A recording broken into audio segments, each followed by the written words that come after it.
예수님을 따르던 사람들이 많아졌습니다. 남자만 5천 명이었으니까요. 여자들과 또 아이들까지 합하면 한 2만 명 정도 되는 것 같아요. 예수님이 가는 곳마다 사람들이 계속 따라다녔습니다. 예수님 따라다니다 보니까 어느 날 날이 저물게 되었습니다. 저녁 먹을 때가 됐는데, 유대인들은 보통 퍼스트 이브닝이라고 해가지고 오후 3시부터 6시까지에 밥을 먹습니다. 그때 제자들이 동네에 들어가서 밥을 사 먹고 오게 하소서 이렇게 얘기를 합니다. 그때 예수님께서 그들이 갖고 있던 것 가운데 물고기 2마리와 보리떡 5개로 5천 명을 먹이시고요, 12바구니가 남습니다. 그리고 나서 예수님께서는요, 제자들을 시켜서 갈릴리 바다 건너편에 있는 베세다로 건너가라고 하십니다. 그리고 본인은 산에 기도하러 올라가십니다. 제자들이 한참 배를 타고 가는 도중에 갑자기 바람이 불기 시작했어요. 그런데 제자들이 봤을 때 고개를 잡던 경험이 있던 제자들이 봤을 때 이건 여섯바람이 아닌 거예요. 그래서 정신없이 노를 저었는데 본인들의 생명에 위협이 될 만큼 강한 바람이었습니다. 그래서 놓으셨는데 힘겹게 노를 젓기 시작했어요. 그 가운데 예수님께서 제자들에게 가시는 말씀이 바로 오늘 말씀입니다. 오늘 말씀 본문을 보다 보니까 참 이해가 안 되는 것이 있었어요. 예수님께서 분명히 가라고 하신 바다였습니다. 제자들 혼자 스스로 판단해서 간 것이 아니라 예수님이 가라 하셨고요, 그리고 거기에 순종해서 간 바닷길이었습니다. 그렇다고 한다면 만사형통하는 길이 아니라 할지라도요, 고통은 없어야 되죠. 고난은 없어야 되지 않겠습니까? 그런데 제자들이 원하지 않은 그런 고통이 제자들 가운데 오게 되는 것입니다. 왜 그러셨을까? 그리고 45절에 보게 되면 예수님께서 재촉하사라고 되어 있어요. 재촉하사. 뭔가 예수님께서 급하셨던 것 같아요. 재촉하시면서 제자들을 배를 태워서 보내시는 겁니다. 또 얼마나 다급하셨는지요, 제자들이 무리들을 다 보내고 갈 수 있었어요. 그런데 예수님께서는요, 본인이 직접 보내시면서 제자들에게는 가라고 하시는 거예요. 그러니까 한쪽에서는 얼른 잘 가십시오 막 그러면서 제자들에게는 빨리 가라 가십시오 빨리 가라 이렇게 하신 거예요. 예수님께서 왜 이렇게 서두르셨을까? 왜 그러셨을까? 제자들은 예수님이 가라고 하시는 바다 가운데 왜 고통을 당하고 있을까? 예수님께서 보내주셔서 나온 바다인데, 순종하고 나간 바다인데, 그것 때문에 풍랑에 빠진다는 것은요, 정말 이해하기 쉽지 않은 이야기입니다. 제자들의 입장에서는요, 아무리 생각해도 잘못한 것이 없어요. 제자들이 죄를 진 것도 없습니다. 여러분, 사람들은 어려움을 당할 때마다, 그리고 고통을 당할 때마다 제일 먼저 생각하는 것은 뭐냐면, 내가 무슨 잘못을 했는가, 아니 내가 무슨 죄를 졌길래 내가 이런 고통을 당하고 있는가, 그렇게 반문하게 되는 것입니다. 어려움과 고통에는 반드시 뭔가 죄나 실수가 있다고 생각하기 쉽습니다. 그런데 여러분, 이런 도식으로 생각한다면요, 풀리지 않는 고통과 고난이 너무 많아요. 여러분, 우리가 살다가 병에 걸린다거나 원찮는 사고를 당한다거나 힘든 일이 있을 때, 여러분, 내가 잘못해서 내가 죄를 지어서 그런 병이 들고 아픔이 있는 사람이 몇 가지나 됩니까? 어떤 이유나 설명이 가능한 고난과 역경은요, 몇 가지가 없어요. 오늘 말씀의 제자들에게도 마찬가지였습니다. 그렇다고 한다면 예수님께서 왜 이런 상황을 만드셨고, 그리고 제자들에게 왜 이런 고통을 주셨는가? 해답은 메시지를 주시기 위해서입니다. 메시지를 주시기 위해서입니다. 여러분, 하나님께서는요, 우리에게 필요한 메시지를 주기 위해서 어떤 어려운 상황을 줄 수 있다는 이야기입니다. 어떤 사람들에게 너무 미워가지고요, 고통 좀 당해봐라, 내가 정말 징벌하겠다, 죄를 졌으니까 징벌하겠다, 그런 마음으로 주는 것이 아니라, 때로는 하나님께서는요, 하나님의 일을 나타내기 위해서, 그 사람의 어떤 삶을 바꾸기 위해서, 그 사람에게 메시지를 주기 위해서 어려운 상황을 허락할 수도 있다는 것입니다. 그렇기 때문에 여러분, 그래서 우리가 고통과 고난이 올 때마다, 하나님, 저에게 왜 이런 고통을 주세요? 왜 저만 아프게 하세요? 왜 힘들게 하세요? 이렇게 묻는 것이 아니라, 하나님, 무슨 말씀을 하시고 가는 겁니까? 하나님 원하시는 건 무엇입니까? 이렇게 물어야 되는 것입니다. 그렇다고 한다면 오늘 제자들과 우리들에게 주시는 풍랑의 메시지가 무엇인가? 4가지를 말씀드리겠습니다. 첫 번째, 예수가 없으면 고난이 시작된다는 메시지입니다. 40, 10절을 보게 되면 예수님이 홀로 무태 계셨고 제자들은 바다에 있었습니다. 같이 다니시다가 갑자기 예수님이 제자들과 떨어지셨어요. 이 오늘 본문과 같은 말씀이 마태복음 14장 23절에서 24절에 나오게 되는데 거기는 더 정확한 말씀이 나와요. 혼자 계시더니 고난을 당하더라. 예수가 혼자 계시더니 제자들은 고난을 당하더라. 이 말씀입니다. 여러분, 예수를 모시고 있지 않다는 사실이요, 지금 제자들에게 고통의 시작이라는 것입니다. 여러분, 우리가 인생 가운데 어느 순간 고통이 다가왔을 때, 고난이 왔을 때 삶이 흔들리는데 어려움을 당하는데 그 이유가 뭐냐? 예수가 함께 계시지 않기 때문에 우리 삶의 고통과 고난이 시작된다는 것입니다. 여러분들에게 분명히 말씀드립니다. 인생 가운데 예수님과 함께 예수님을 주님으로 모시고 사는 것, 이게 기본이에요. 이 땅에 태어난 모든 사람들은요, 예수님을 모시고 예수님과 함께 사는 게 기본입니다. 그리고 거기에 인생을 쌓아가는 거예요. 그게 그리스도인의 삶이에요. 그런데 내가 어느 순간에 예수님을 잃어버렸다. 어느 순간에 내 인생 가운데, 내 삶 가운데 예수가 없다. 나는 예수를 모시고 살지 않는다. 그렇다고 한다면 어느 순간 삶 가운데 고통이 오는 거예요. 삶이 지치는 겁니다. 삶 가운데 힘이 안 나는 거예요. 어려워지는 것입니다. 물론 여러분, 살다 보면 내 안에 예수가 없어도 괜찮다고, 살만하다고 느낄 때가 많이 있습니다. 그런데 여러분, 그게 얼마나 할 것 같습니까? 5년? 10년? 20년? 여러분, 끝까지 안 만나는 게 문제예요. 그게 끝까지 가면 얼마나 좋겠습니까? 그래서 나중에 깨닫고 난 다음에 주님께 드릴 수 있는 어떤 그런 젊음의 시간들을 다 허비하고 시간들을 다 낭비하고 난 다음에 60, 70이 되어서 찾아오는 사람은 많잖아요. 여러분, 뭐 다른 건 말할 필요 없고요. 심판대 앞에 섰을 때 그때 주님 물어보시는 건 한 가지예요. 이 땅에 살면서 너에게 예수가 있었느냐? 이거 물어보시는 거예요. 그때는 대안이 없는 거예요. 여러분, 제가 무서운 얘기 하나 해드릴까요? 예수님 없이도 교회 다닐 수 있습니다. 충분히 가능해요. 교회 다니는 사람들은 항상 말을 하죠.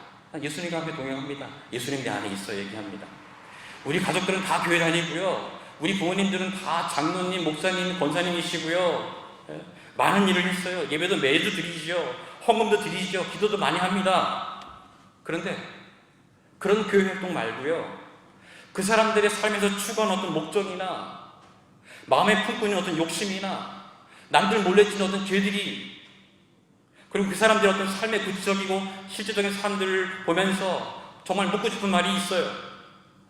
당신의 삶과 예수는 정말 어떤 관계가 있습니까? 무슨 상관이 있습니까? 묻고 싶어요. 제가 예전에 생각했던 교회에 젊은 부부가 있었습니다. 그 부부가 있었는데 목표가 확실하더라고요. 그 부부의 목표는 뭐냐면 100평짜리 집을 사는 게 목표랍니다. 100평짜리. 100m짜리가 아니라요, 100평입니다. 100평. 제가 확실하는데 그분들은 지금 샀을 것 같아요, 그 집을. 저는 그분들 말할 때 그 눈빛을 봤거든요. 아무도 막을 수 없는 그 눈빛. 했을 것 같아요. 그 어느 날 그 아들이 둘이 있었는데 아들이 너무 말을 안 듣는 거예요. 그래가지고 아들을 데리고 와서 교회 모임에서 막 혼내더라고요. 그때 애가 말을 안 들어요. 막 그랬어요. 근데 엄마가 딱 와가지고 엄마가 딱 한마디 하는데 애가 딱 멈추더라고요. 뭐라고 얘기했냐면, 너 이렇게 계속 말 안 들으면 작은 집으로 이사 간다.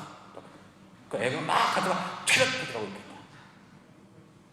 작은 집으로 이사 가는 게 그렇게 무서웠나 봐요. 그 애들도 아는 거예요. 자기 집의 목표가 100평 이상이 가는, 100평짜리 집 구하는 걸. 전 솔직히 묻고 싶어요.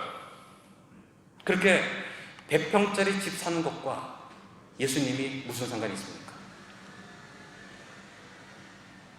그게 삶의 비전이라고 한다면, 그게 삶의 목표라고 한다면요, 그 100평짜리 집 사는 이유가 있어야 되죠. 그 100평짜리 집과 예수님과 연관이 있어야 되죠. 무슨 관련이 있습니까? 우리가 크리스찬이라고 한다면 여러분, 삶의 목표가 10억 버는 게 목표라고 한다면요, 그 10억 버는 목표와 예수님이 무슨 관계가 있는지 말할 수 있어야 돼요. 콩쿨 나가서 여러분 상 받는 것이 목적이라고 한다면 그 콩쿨 나가서 상 받는 목적과 예수님이 무슨 상관이 있는지 말할 수 있어야 되죠. 열심히 공부해서 디플롬 받으려고 그렇게 열심히 공부한다면요, 그 디플롬 받으려고 하는 목적과 예수님과 무슨 관계가 있는지 말할 수 있어야 되죠. 정말 좋은 남편, 예쁜 아내 만나서 간절하게 그 결혼하려고 하는 목표가 있다고 한다면, 그런 가정을 이루려고 한다고 한다면 그 가정을 이루는 목표와 예수님이 무슨 관련이 있는지 말할 수 있어야 되죠. 말할 수 있어야 됩니다. 크리스천이라고 한다면. 자, 이런 풍랑 속에서 고통당하고 있는 제자들에게 예수님이 오셨습니다. 51절 말씀 보게 되면 배에 올라 그들에게 가시니 바람이 그치는지라 제자들이 마음에 심히 놀라니, 예수님이 배에 오르시니까 바람이 멈추는 겁니다. 예수님이 제자와 함께 계시니까 풍랑이 멈추는 겁니다. 내 삶 가운데 왜 이렇게 불안하고 힘든가? 다른 거 얘기할 필요 없어요. 거기에 예수가 없어서 그래요. 예수님이 안 계신 것이 근본적인 이유예요. 예수를 모시고 있지 않다는 사실이 우리 고통 중에 있다는 가장 큰 원인입니다. 이 메시지를 주시는 거예요. 예수가 없으면 고통과 고난이 시작된다. 자, 두 번째 메시지입니다. 자, 그런데 재미있는 것은요, 풍랑과 어둠 가운데 예수님 오시니까 제자들이 깜짝 놀랐어요. 예수님 오셨다는 게 깜짝 놀란 게 아니라 49절에 보게 되면 제자들이 그가 바다 위로 걸어오심을 보고 유령인가 하여 소리 지르니, 예수님을 보는 순간 예수님 오셨으니까 놀란 게 아니라 유령이다, 귀신이다 놀란 거예요. 지금 제자들이 겪고 있는 이 풍랑을 해결할 수 있는 해결자가 왔어요. 예수님 오셨습니다. 그런데 그 예수님 오셨는데 놀란 이유는 뭡니까? 유령이라고 본 거예요. 왜 그랬을까요? 바로 인간은 절대로 물 위를 걸어올 수 없다라는 편견 때문에 그랬습니다. 인간은 물 위에 있으면 빠져 죽는다는 편견 때문에 그래요. 배를 타지 않거든요, 그 물 위를 갈 수 없다는 편견 때문에 그래요. 해답자가 나타나는데도 불구하고요, 그 예수님을 보고 유령이라고 말하는 겁니다. 귀신이라고 얘기하는 거예요. 여러분들이 살아온 만큼 생각과 경험과 편견을 깨야 신앙으로 들어갈 수 있는 것입니다. 여러분, 기독교는 원래 편견을 깨야 들어갈 수 있는 종교가, 시작할 수 있는 종교가 기독교예요. 사람은 죽으면 살아날 수 없다는 그런 편견, 신은 이 땅에 내려올 수 없다는 편견, 천의 몸에서 아들이 태어날 수 없다는 편견, 이런 걸 깨는 게 신앙 아니겠습니까? 이런 걸 깨야 시작하는 게 신앙생활이죠. 여러분들이 가지고 계신 신앙의 편견들은 뭐가 있습니까? 만약에 그것을 깬 사람이라고 한다면 죽을 것과 같은 어떤 그런 풍랑 속에서도 여유롭게 예수님을 기다려 주실 것입니다. 만약에 그것을 깬 사람이라고 한다면 그 주님이 풍랑 가운데 걸어오신 주님을 봤을 때 유령이라고 놀라지 않고요, 그 예수님을 맞을 수 있을 것입니다. 두 번째 주님 메시지, 지금까지의 편견을 깨야 주님을 만날 수 있다는 것입니다. 세 번째 메시지입니다. 48절 보게 되면 바람이 거스림으로 제자들이 힘겹게 노젓는 것을 보시고 밤 사경쯤에 바다 위로 걸어서 그들에게 오사 지나가려고 하시매, 예수님께서 제자들에게 오셨습니다. 그런데 몇 시에 오셨냐면 사경쯤 오셨습니다. 사경은 우리나라 시간으로 새벽 3시에서 6시입니다. 그러니까 그 점심 먹고 제자들과 헤어진 게 오후 3시에서 6시 사이니까요, 한 12시간 만에 오신 거예요, 예수님께서. 제자들에게는요, 너무 긴 시간입니다. 제자들에게는요, 기다릴 수 없는 시간이었어요. 제자들에게는요, 정말 지옥 같은 시간이었습니다. 예수님은요, 제자들이 원하는 시간에 오지 않으셨어요. 제자들이 필요한 시간에 오지 않으셨습니다. 주님은 우리들에게 마찬가지예요. 정말 내가 급해서 하나님께 막 매달리는데 바로 응답하지 않습니다. 어떤 때는요, 내가 하도 견디다 못해서 막 부르짖다가 너무 힘들어서 털썩 주저앉았는데도요, 주님은 가만히 계신 것 같아요. 왜 주님께서는 나한테 올 때는요, 왜 그렇게 느린 발걸음으로 오시는지 모르겠어요. 나처럼 늘 성급한 발걸음이 아니에요. 한 번도 내가 필요한 시간에 오실 것 같지 않습니다. 이게 우리의 생각이죠. 그런데 여러분, 늦게 오셨다는 것은 제자들의 생각이죠. 우리들의 생각이죠. 여러분, 예수님은요, 예수님의 시간에 우리 인생 가운데 가장 절묘하고 중요한 타이밍에 오십니다. 맞아요.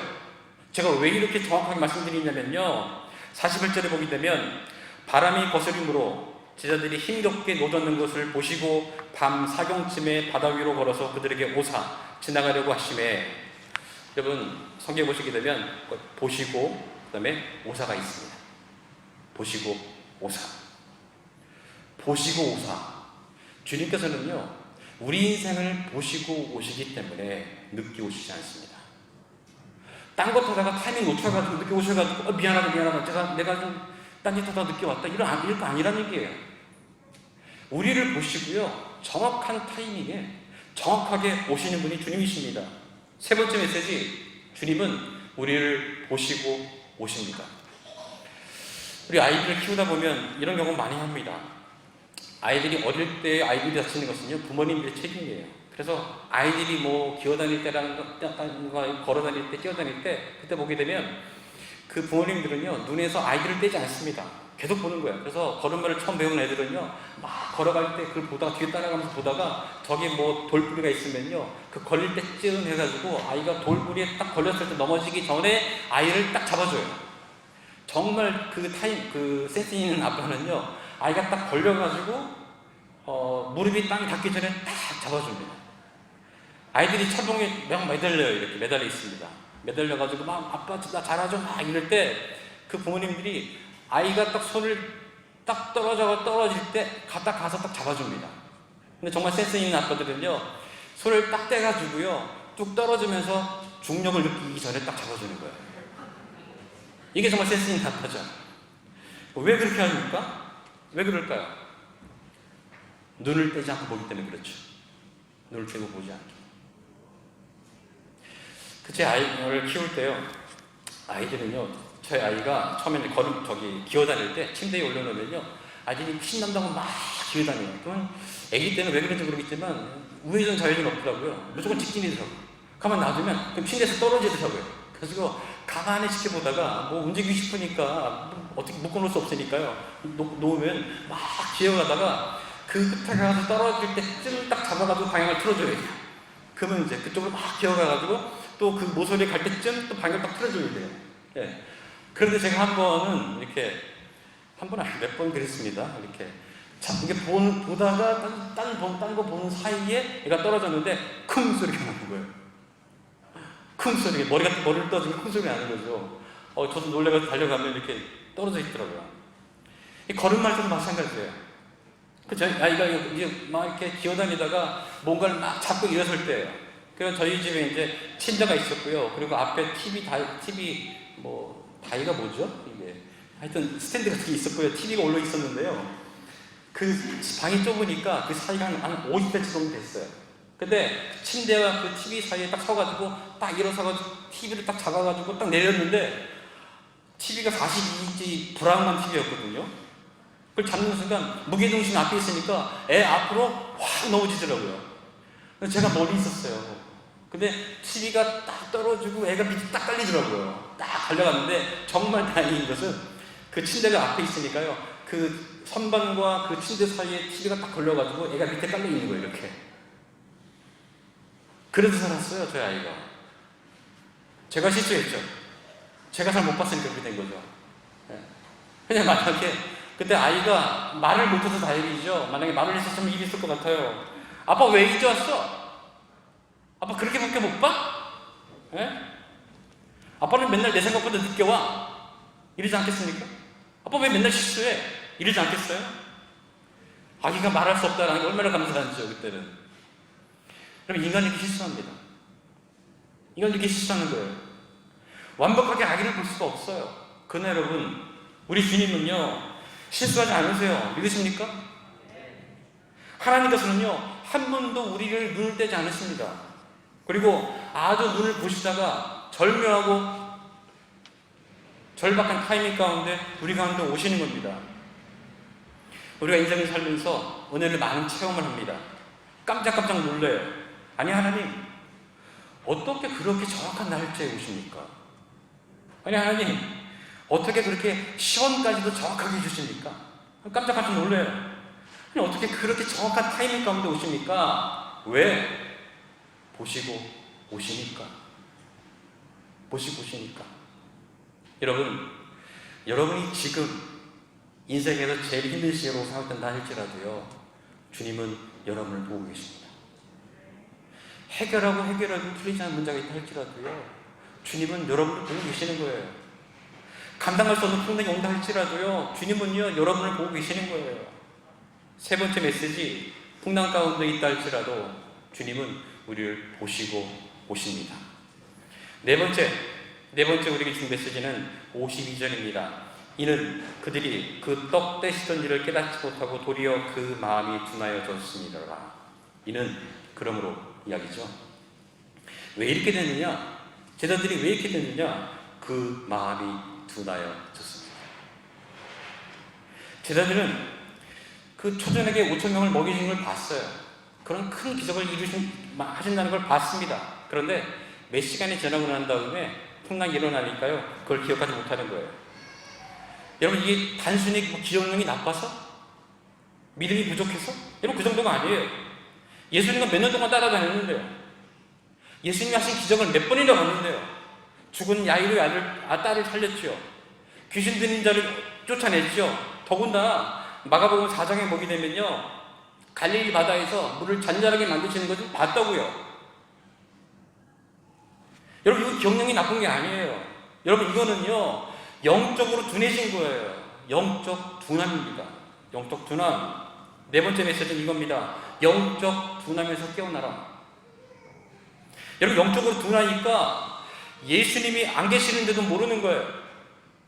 자기가 예수님과 함께 있는 줄 알아요. 영적으로 둔하니까.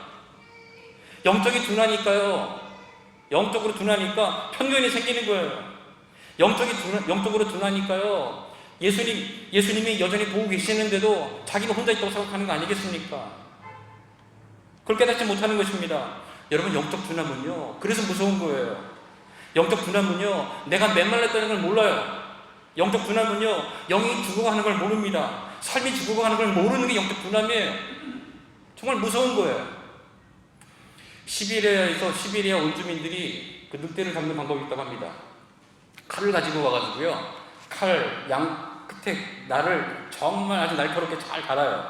그리고 거기다가 동물의 피를 바릅니다. 동물의 피가 얼으면 그 외에 또 동물의 피를 또 발라요. 그러면 계속 바르다 보면 칼 위로요, 이런 어떤 피덩어리가 만들어지는 거예요. 이렇게 안에 칼이 안 보이죠. 그래서 그 칼을 갖다가 늑대들이 잘 지나가는 데에다가 거꾸로 딱 꽂아놔요. 그러면 그 피 냄새를 맡고 늑대들이 와가지고요, 그걸 핥는데요, 이렇게. 근데 한참 핥다 보면, 이 얼음을 핥다 보니까, 피지만 얼음을 핥다 보니까 그 혀의 감각이 둔해지는 거예요. 나중에는 그 혀의 감각이 사라지죠. 그런데 그때는 나중에는요, 내가 지금 핥고 있는 것이 피인지 칼인지 모를 정도로 돼가지고 나중에 그걸 핥다가 피를 흘리면서 죽는다고 합니다. 여러분, 영적으로 둔하는 것이 이렇게 무서운 겁니다. 칼인 줄 모르고 하는다고요. 죄인 줄 모르고 죄를 짓는다고요. 예수가 없는데도 몰라요. 예수가 있는 줄 알고 있어요. 하나님 보고 계신 것도 모릅니다. 내가 죽어가는 것도 몰라요. 그렇기 때문에 여러분, 영적으로 둔한 것이 이렇게 무서운 거예요. 여러분, 둔한 것을 깨어나십시오. 이렇게 풍랑을 주시는 이유는요, 우리를 깨우시는 겁니다. 영적 둔함에서 일어나라. 영적으로 자고 있는데 깨어나라. 그러기 위해서 풍랑을 우리에게 보내주시는 겁니다. 여러분, 우리는 영적으로 예민하셔야 합니다.